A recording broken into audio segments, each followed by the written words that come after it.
Hi friends, आज हम अपने फिजिक्स का चैप्टर नंबर 3 पढ़ने वाले हैं। चैप्टर नंबर 3 है अपना विद्युत विभव, इलेक्ट्रिक पोटेंशियल। विभव के लिए हम सबसे पहले विभवांतर को समझते हैं, मतलब विभव का अंतर। तो विभवांतर को समझने के लिए हम मान लेते हैं ये कोई अपना स्रोत आवेश है। क्यों? इस क्यों आवेश के कारण इसके आसपास क्या होगा? विद्युत क्षेत्र होगा। इस सब जगह पर विद्युत क्षेत्र हो जाएगा। अब अगर हम किसी परीक्षण आवेश की बात करें, क्यों नोड की, इससे कुछ दूरी पर किसी परीक्षण आवेश की बात करते हैं, क्यों जीरो की। अब अगर इस परीक्षण आवेश को इस विद्युत क्षेत्र में लेकर आते हैं, क्योंकि ये एकांक धन आवेश है, ये भी धन आवेश के कारण विद्युत क्षेत्र है, तो इन दोनों के मध्य क्या लगेगा? प्रतिकर्षण बल। अब हम इसके लिए मान लेते हैं कि इसको पहले हम बिंदु ए पर लेकर आते हैं, फिर बिंदु बी पर लेकर आते हैं। हम ला रहे हैं इस परीक्षण आवेश को विद्युत क्षेत्र के विरुद्ध।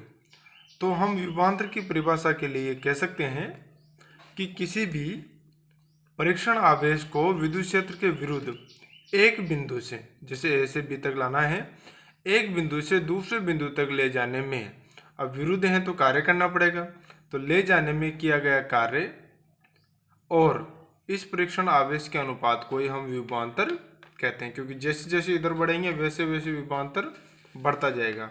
तो हम इसके लिए ये कह सकते हैं कि V B minus V A किसके बराबर होता है? इसको लाने में किया गया कार्य, माना ए से बी तक लाने में किया गया कार्य डब्ल्यू ए बी है अपॉन परीक्षण आवेश। ठीक है। अब अगर हम ये मान लें कि यहाँ पर जो परीक्षण आवेश है वो एकांक है, तो हम क्या कह सकते हैं कि विभवांतर का मान इन बिंदुओं के मध्य किए गए कार्य के अंतर के बराबर, किए गए कार्य के बराबर होगा। तो बिंदु ए पर और बिंदु बी पर जो विभव का मान है उनका जो अंतर है वही क्या कहलाएगा? विभवांतर। इसके आधार पर हम परिभाषा दे सकते हैं कि यदि एकांक परीक्षण धन आवेश को विद्युत क्षेत्र में एक बिंदु से दूसरे बिंदु तक विद्युत क्षेत्र के विरुद्ध लाने में किया गया कार्य दोनों बिंदुओं के मध्य विभवांतर के तुल्य होता है। ठीक है। अब हम इससे आगे बढ़ते हैं, विभव के बारे में बात करते हैं, पोटेंशियल। तो यहाँ पर अगर हम ये अंतर हटा दें, किसी भी एक बिंदु पर ज्ञात करें, तो इसको हम क्या कह देंगे? विभव कह देंगे। जैसे विभवांतर की परिभाषा से हमने देखा, विभवांतर की परिभाषा से क्या देखा हमने? परिभाषा से हमने देखा कि V B minus V A का जो मान मिला हमें वो W A B upon Q naught मिला। अब यदि यहाँ पर बिंदु ए जो है उसको अनंत पर मान ले कि ये बहुत अधिक आगे हैं, तो यदि बिंदु ए अनंत पर हो, अगर ये अनंत पर होगा तो इस पर विभव का मान वी ए का मान कितना मान लिया जाएगा? 0। अनंत पर विद्युत क्षेत्र 0 मान सकते हैं, तो वहाँ पर विद्युत क्षेत्र भी, विद्युत विभव भी हमने 0 मान लिया। तब इस फॉर्मूले में वापस रख दे तो वी बी का मान कितना मिल जाएगा? डब्ल्यू, ये अनंत पर है ये, और ये बी अपॉन क्यू नोड। वापिस वही कंडीशन, अगर हम मान ले परीक्षण आवेश एकांक है तो वी बी बराबर क्या हो जाएगा? W B upon Q naught, जिसका मान 1 हो गया, तो ये इसके डब्ल्यू बी का मान इसके बराबर हो जाएगा।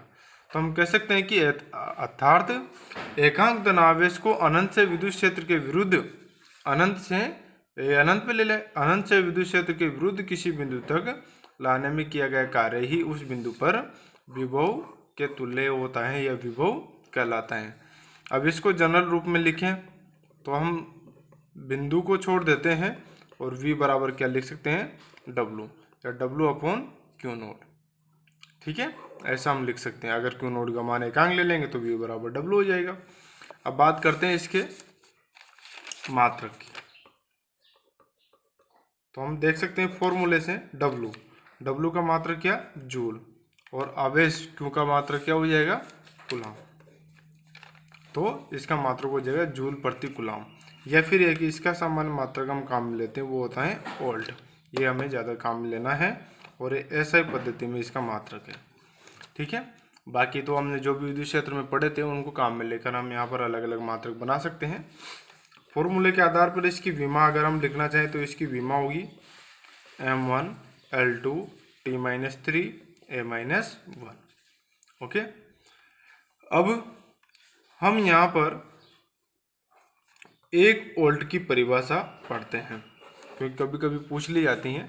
तो 1 वोल्ट की परिभाषा, 1 वोल्ट की परिभाषा कैसे देंगे हम जान रहे हैं कि V बराबर क्या है अपने पास, W/Q है। अगर हम यहाँ पर Q बराबर मान लेते हैं कि 1 कूलाम है और W बराबर मान लेते हैं कि 1 जूल है, तो V बराबर हमें क्या मिल जाएगा, 1 वोल्ट मिल जाएगा। तो हम क्या कह सकते हैं, अर्थात एकांक धन आवेश को अनंत से विद्युत क्षेत्र में किसी बिंदु तक लाने में किया गया कार्य कितना हो, 1 जूल हो, तो उस बिंदु पर विभव का मान कितना हो जाएगा, 1 वोल्ट होगा। ठीक है, नेक्स्ट इंपोर्टेंट पॉइंट विभव के लिए ये कह सकते हैं हम, विभव एक, अब यहाँ देखो ये विभव है, ये कार्य है और ये आवेश है।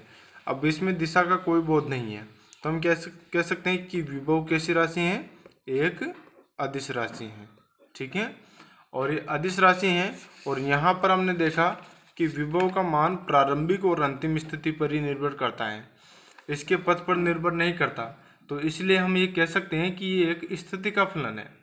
किसका फलन है, ये स्थिति का। इस बात को भी हमें ध्यान रखना है। अब विद्युत क्षेत्र से विद्युत विभव, कहीं पर जब विद्युत क्षेत्र होता है, जैसे मान लेते हैं ये विद्युत क्षेत्र है अपने पास E वेक्टर, इसके कारण विद्युत विभव के बारे में जानकारी लेंगे। अब हम इसके लिए विद्युत विभव ज्ञात करने के लिए हम मान लेते हैं कि किसी बिंदु A से, ये कोई बिंदु मान लेते हैं A, इस बिंदु A से बिंदु B तक हमें परीक्षण आवेश को लेकर आना है। इसके लिए हम यहाँ पर एक अल्पांश मान लेते हैं dl। ठीक है, अब हमें देखते हैं कि अगर एकांक धन आवेश या किसी भी परीक्षण आवेश Q को विद्युत क्षेत्र के विरुद्ध या विद्युत क्षेत्र में जब हम गति करवाते हैं या विद्युत क्षेत्र में रखते हैं, तो उस पर लगने वाला बल F का मान कितना होता है, वो होता है अपने पास Q नोड E वेक्टर के बराबर। ये हम पहले पढ़ चुके हैं। ठीक, अब हम ये मान लेते हैं कि इस परीक्षण आवेश को अल्प विस्थापित करते हैं dl। तो अल्प विस्थापन dl के लिए किया गया कार्य, अल्प कार्य होगा dw, तो dw बराबर कितना हो जाएगा अपने पास, कार्य बराबर बल इंटू विस्थापन। ठीक है, तो बल का मान हो जाएगा यहाँ पर Q node E vector dot dl। Clear. अब हमें कुल कार्य ज्ञात करना हो, तो कुल कार्य के लिए हम इसका क्या कर देंगे, समाकलन कर देंगे। तो कुल कार्य A से B तक लाने में किया गया कुल कार्य W बराबर समाकलन of Q node E vector dot dl। कहाँ से कहाँ तक किया ये हमने, A से B तक। अब परीक्षण आवेश का मान तो स्थिर है, अगर विद्युत क्षेत्र भी एक समान हो तो कोई दिक्कत नहीं है, अगर नहीं हो तो हम इसको अंदर ही रख लेंगे और डॉट प्रोडक्ट में अभी ये है। अब यहाँ ध्यान दीजिए कि हमेशा विभव का मान विद्युत क्षेत्र के विरुद्ध लेकर जाएंगे तभी मिलेगा, और विरुद्ध लेकर जाएंगे इसलिए हम यहाँ पर क्या ले लेते हैं, माइनस चिन्ह ले लेते हैं। क्यों, क्योंकि हम जो ये कार्य कर रहे हैं वो विद्युत क्षेत्र E के विरुद्ध है, इसलिए हमने यहाँ पर क्या ले लिया, माइनस चिन्ह ले लिया। अब अगर हम इसमें Q नोड का भाग लगा दें, मतलब ये जो किया गया कार्य है यही किसके बराबर होगा, ये हो जाएगा विभव के बराबर या विभवांतर के बराबर, अगर हम आवेश का मान एकांक ले लें। अब एकांक लेने का तरीका ये है, या तो Q नोड का भाग लगा दो, तो हम इसमें क्या करेंगे, Q नोड का भाग लगा देंगे, तो हमें कितना मिल जाएगा, minus of Q node upon Q A से B E dot dl। Clear. अब ये हो गया, इसको हम विभवांतर कह सकते हैं B से A। ठीक है, माइनस ऑफ A से B ई डॉट डी एल। अब अगर कंडीशन ये मान ले कि बिंदु ए अनंत पर हो तो वी ए का मान कितना हो जाएगा, 0 हो जाएगा।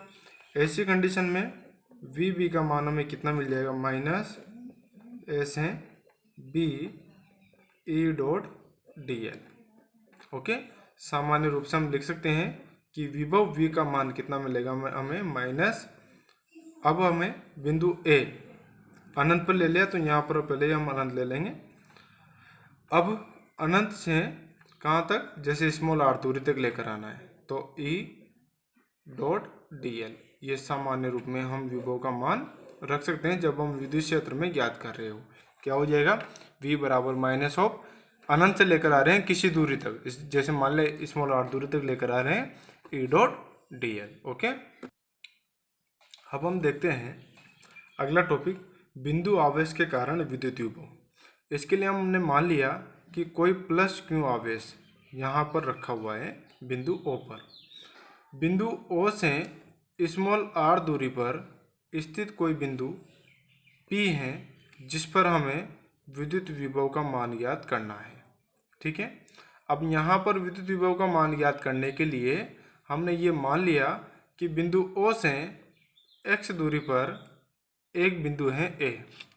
यहाँ से हमने x दूरी पर एक बिंदु A मान लिया है। ठीक है, इसका विद्युत क्षेत्र E इस तरफ होगा।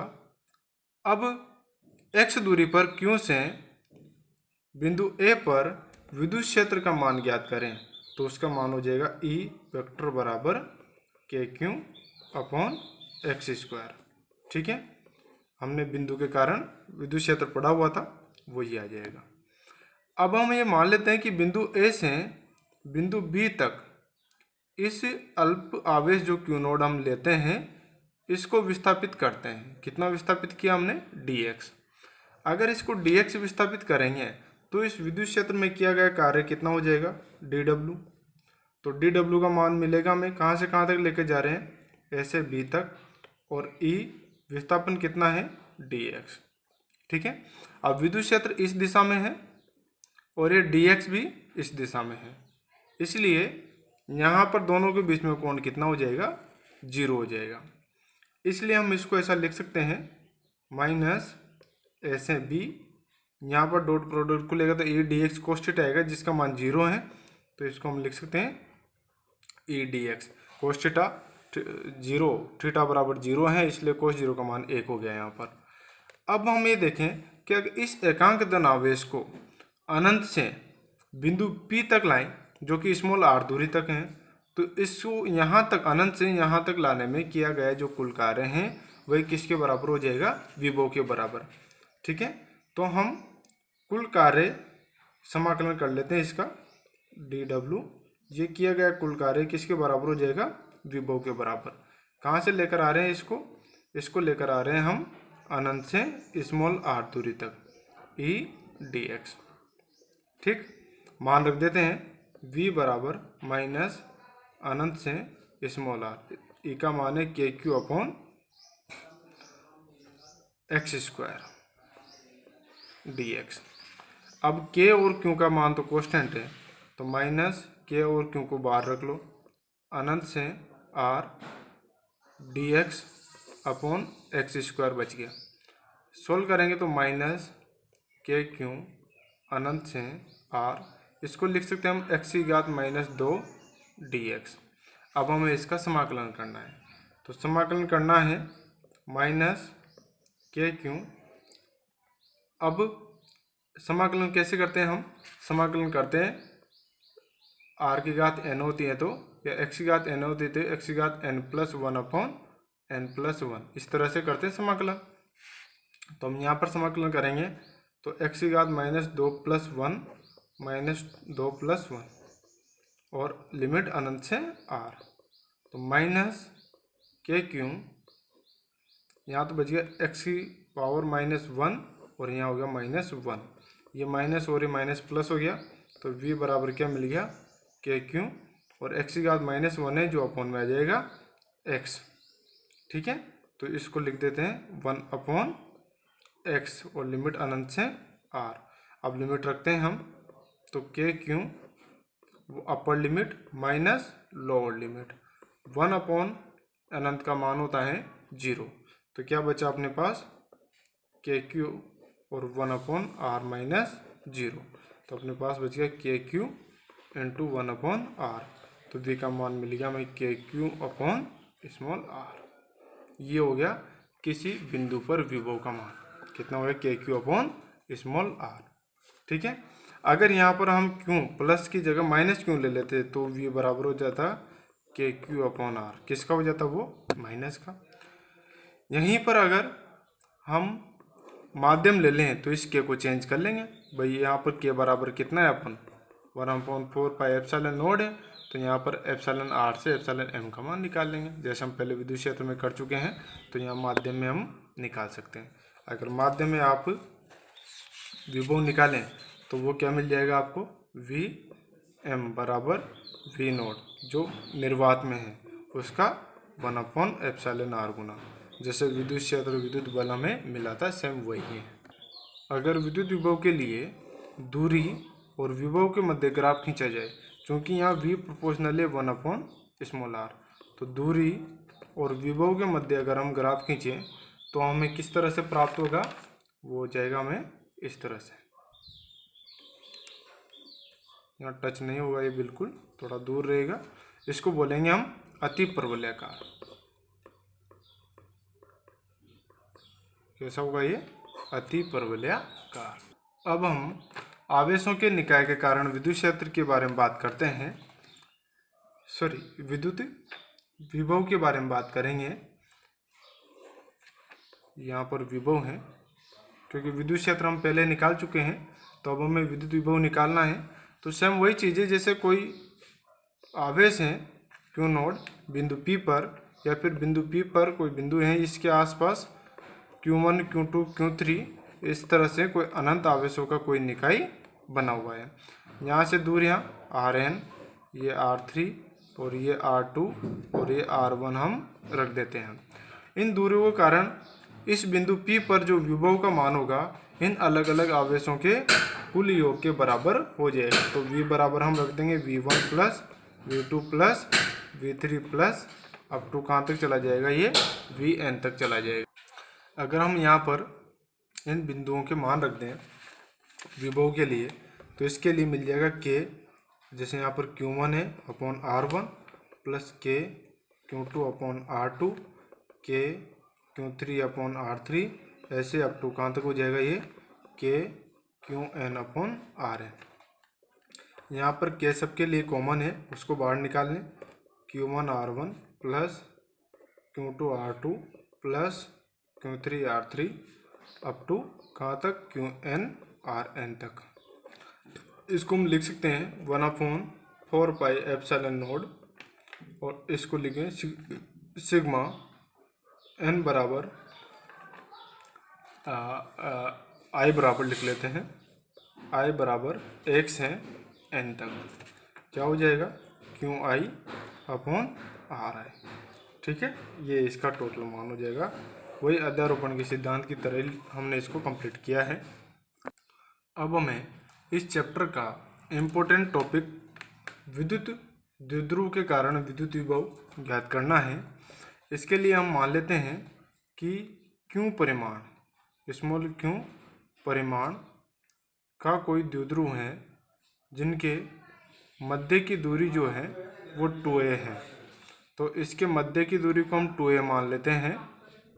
तो ये यहाँ से यहाँ तक a और यहाँ से यहाँ तक कितनी हो जाएगी? a हो जाएगी। इसके बिंदु O से स्मॉल r दूरी वो थीटा कोण, स्मॉल r दूरी वो थीटा कोण पर कोई बिंदु है P r थीटा, जिस पर हमें विद्युत विभव का मान ज्ञात करना है।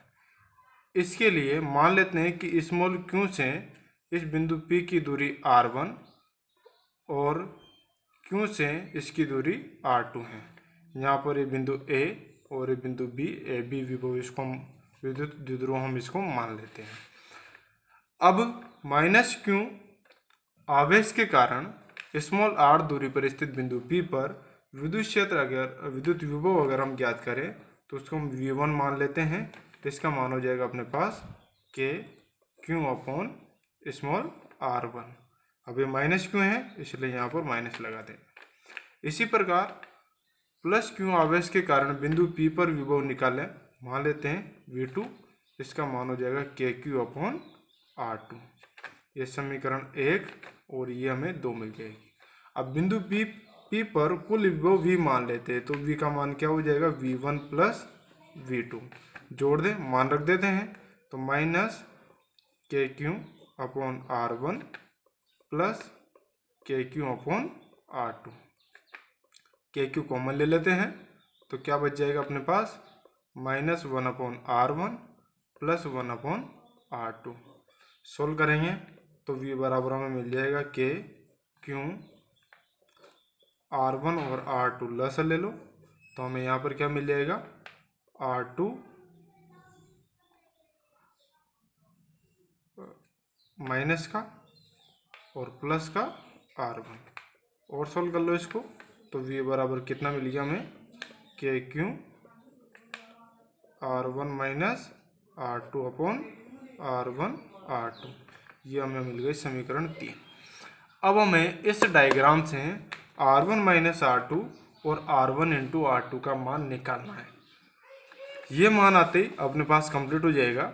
तो इस मान के लिए हम थोड़ा सा इस डायग्राम में चेंज करते हैं। उसके लिए क्या किया हमने, ए व बी से लंब हम डालते हैं। तो लंब डालने के लिए पहले तो इस पी ओ को थोड़ा सा हमने आगे की तरफ बढ़ा दिया है। इसको बढ़ाकर ए से हमने इस पर लंब डाल दिया ए सी, ये ए सी इस पर लंब डाल दिया है, ठीक है। और बी से इस पर हमने एक लंब डाल दिया है यहाँ पर। ये चीज़ें आपको ध्यान रखनी है। ये जो मान निकालने हैं, ये मान इसमें इम्पोर्टेंट होता है और इसी में थोड़ी दिक्कत आती है। ये डी, अब ये कोण थीटा है, तो ये वाला कोण भी क्या हो जाएगा अपने पास, थीटा हो जाएगा। अब हमें यहाँ पर देखना है R1 और R2 का मान जो है हमें R के रूप में निकालना है। तो ये निकालने के लिए मैं सारा प्रोसेस इधर कर लेता हूँ। आप ध्यान से देखिए, यहाँ पर ये जो डिस्टेंस लिए, ये हमें डायग्राम छोटा है इसलिए देखने में बहुत बड़ी लग रही है, लेकिन ये बहुत नगण्य है, क्योंकि जिस हिसाब से द्विध्रुव लेंगे हम, उस हिसाब से बहुत छोटा द्विध्रुव होता है, तो ये दूरियां न के बराबर मानी जाती हैं। इसलिए हम यहाँ से बी पी का मान निकालते हैं। सबसे पहले बी पी, तो बी पी का जो मान होगा अप्रोक्स डी पी के बराबर हो जाएगा। किसके बराबर हो जाएगा, डी पी के। अगर ये लंब यहाँ पर होता तो डायग्राम दिखाने में थोड़ी दिक्कत आती है, इसलिए थोड़ा सा बड़ा बनाया है। लंब तो बिल्कुल ऐसे डलता है, ऐसे बिल्कुल यहाँ पर, तो लगभग ये किसके बराबर होता, डी पी के बराबर। और डी पी का मान निकालने के लिए हम क्या लिख सकते हैं, O P minus O D, ठीक है। ये ओ से पी तक की दूरी को में से हम ओ डी को घटा दे तो ओ पी मिल जाएगा, सॉरी डी पी मिल जाएगा। क्लियर। अब यहाँ से बी पी का मान है अपने पास R2, तो R2 का मान क्या हो गया अपने पास, ये OP का मान R माइनस OD का मान निकालते हैं, तो ये थीटा है, तो OD का मान क्या मिलेगा हमें यहाँ से, A, ये A है यहाँ पर, A कोस थीटा। इसी प्रकार इधर की बात करें तो AP जो है वो अप्रोक्स किसके बराबर हो जाएगा, CP के बराबर। और CP का मान कैसे निकाल सकते हैं हम, OP प्लस OC। तो यहाँ पर AP का मान है R1, जिसका मान OP R plus A cos theta का मान है, ये OC का मान भी हमें A कोस थीटा मिलेगा। अब हम यहाँ पर मान निकालते हैं R1 माइनस R2 का। तो R1 माइनस R2, R1 का मान लिखो R plus A cos theta minus R minus A cos theta. तो R से R कट गया, R1 माइनस R2 का मान हमें कितना मिल गया, 2A कोस थीटा। अब R1 इंटू R2 का मान निकालते हैं, तो R plus A cos theta into R minus A cos theta. तो यहाँ पर मान कितना हो गया, R square minus A square cos square theta. अब ये दोनों मान जो हैं वो हम रख देंगे समीकरण 3 में। तो वहाँ से मान रखते हैं हम समीकरण 3 में। तो V बराबर देखिए क्या हो जाएगा अपने पास, के क्यू, इसका मान आया अपने पास 2A कोस थीटा अपॉन, इसका मान आ गया अपने पास R square minus A square cos square theta. ठीक है, अब बस अपना काम हो चुका है, इसको बस सॉल्यूशन करना है हमें। तो हम सबसे पहले के इसको रख देते हैं 2a और q को एक साथ, तो 2aq cos थीटा। हम जानते हैं कि इसकी वैल्यू क्या होती है, याद है आप सबको, इसकी वैल्यू होती है p, द्विध्रुव अवगुण 2aq। ठीक है, तो इसकी वैल्यू रख देंगे हम p। तो क्या मिल जाएगा हमें, K P cos theta upon R square minus A square cos square theta. ये हमें विद्युत विभव का मान मिल गया है बिंदु P पर। क्लियर। अब हम यहाँ पर एक कंडीशंस ले लेते हैं, अलग अलग कंडीशंस के बारे में हम यहाँ पर बात करते हैं। जैसे सबसे पहली कंडीशन हमने ये ले ली कि R इज ग्रेटर देन ए, तो इसका मतलब आर स्क्वायर बहुत ज़्यादा बड़ा हो जाएगा ए स्क्वायर से, और थीटा का मान -1 से +1 के बीच में होता है, तो आना ए स्क्वायर ही है। इसलिए ये पूरी क्वांटिटी इस आर स्क्वायर की तुलना में नगण्य मानी जा सकती है। तो ऐसी स्थिति में हमें क्या मिलेगा, K P cos theta upon R square, ये मिल जाएगा। ठीक है, अब हम बात करें द्विध्रुव में दो चीज़ें होती हैं, वो एक तो अक्ष और एक निरक्ष। तो अक्ष की बात करें तो v अक्ष की अगर बात करें तो हमें थीटा बराबर कितना लेना पड़ेगा, 0 लेना पड़ेगा, क्योंकि ये बिल्कुल इस तरफ आ जाएगा। तो 0 लेते क्या मिलेगा हमें, K P cos 0 upon R square, तो हमें मिलेगा K P upon R square अक्ष पर। लेकिन अगर हम निरक्ष ले लें तो निरक्ष पर थीटा बराबर कितना मिलेगा हमें, 90, तो कोस 90 अपॉन आर स्क्वायर, तो इसका मान कितना मिलेगा, 0। ये हमें याद रखना है कि निरक्ष पर विद्युत विभव का मान कितना होता है, 0, और अक्ष पर कितना होता है, K P upon R square. Okay, अब हम बात करते हैं समविभव पृष्ठ के बारे में। तो कोई सा भी आवेश यहाँ पर हम रख दें तो इसके आसपास सभी दिशाओं में विद्युत क्षेत्र उत्पन्न हो जाता है। तो एक गोला बनाते हैं इसके आसपास, तो यहाँ से इस गोले की जो दूरी होगी केंद्र से वो बराबर होती है। तो इस केंद्र की परिधि पर जब हम देखेंगे सरफेस पर, तो प्रत्येक बिंदु की दूरी बराबर होने के कारण प्रत्येक बिंदु पर विभव का मान भी बराबर होगा। तो ऐसा पृष्ठ जिसके प्रत्येक बिंदु पर विभव का मान बराबर हो क्या कहलाएगा, समविभव पृष्ठ। ठीक है, अब ये समविभव पृष्ठ कई प्रकार के हो सकते हैं। जैसे कोई बिंदु आवेश है, उसके कारण ये जो पृष्ठ बन रहे हैं, ये सारे पृष्ठ समविभव पृष्ठ होंगे, क्योंकि इन पर विद्युत विभव का मान बराबर होगा। इसी प्रकार से अगर रेखीय आवेश है, तो रेखीय आवेश के कारण, जैसे मान लो ये रेखीय आवेश है, तो इसके कारण विद्युत क्षेत्र एक समान होता है सीधा। तो इसके किसी भी बिंदु पर अगर इसके लंबवत कोई पृष्ठ बना दें इस तरह से, तो ये पृष्ठ भी क्या होंगे, समविभव पृष्ठ होंगे, क्योंकि इन पृष्ठों के प्रत्येक बिंदु पर, इन बिंदुओं पर जो विद्युत विभव होगा वो एक समान होगा। इसलिए इन दोनों पृष्ठों को भी हम क्या कह सकते हैं, समविभव पृष्ठ। ठीक है, अब समविभव पृष्ठ के लिए हमें कुछ चीज़ें जाननी है। दो समान आवेशों के लिए, अलग अलग आवेशों के लिए समविभव पृष्ठ कैसे होते हैं, उन सब के बारे में हम देखेंगे। तो सब दो चीज़ें हमने देख ली हैं कि बिंदु आवेश के कारण समविभव पृष्ठ गोलाकार होता है, और किसी रेखीय आवेश के कारण समविभव पृष्ठ आयताकार हमें मिलता है। समविभव पृष्ठ के किसी भी बिंदु पर विद्युत क्षेत्र की दिशा पृष्ठ के कैसी होती है, लंबवत। ये जैसे ये है, यहाँ से लंबवत, यहाँ पर भी लंबवत। ठीक है, अब दो समविभव पृष्ठ सेम वैसे ही जैसे विद्युत बल रेखाएं थी, कभी भी एक दूसरे को नहीं काट सकते, क्योंकि अगर वो काटेंगे तो उनके कटान बिंदु पर विद्युत क्षेत्र के लंबवत, उनके पृष्ठ के लंबवत विद्युत क्षेत्र की दो दिशाएं होगी, जो संभव नहीं है। नेक्स्ट, समविभव पृष्ठ जितने पास पास होंगे वहाँ पर विद्युत क्षेत्र की तीव्रता उतनी ही अधिक होगी। जैसे यहाँ पास में बात करते हैं, यहाँ समविभव पृष्ठ बहुत पास होंगे, दूर जाएंगे तो ये दूर दूर हो जाएंगे।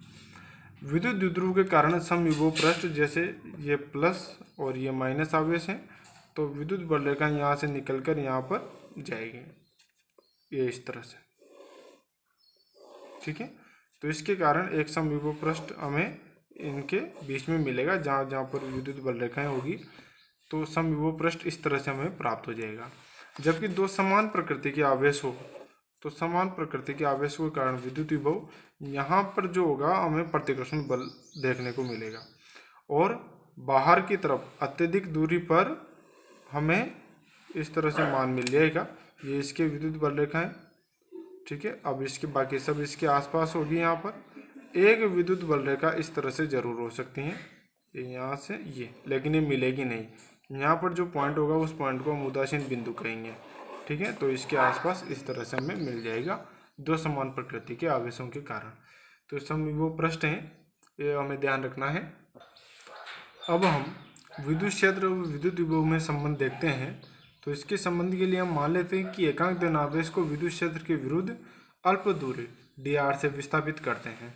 तो इस dr से विस्थापन में किया गया कार्य कितना हो जाएगा अपने पास, E डॉट dr, और विरुद्ध विस्थापित कर रहे हैं इसलिए माइनस, ठीक है।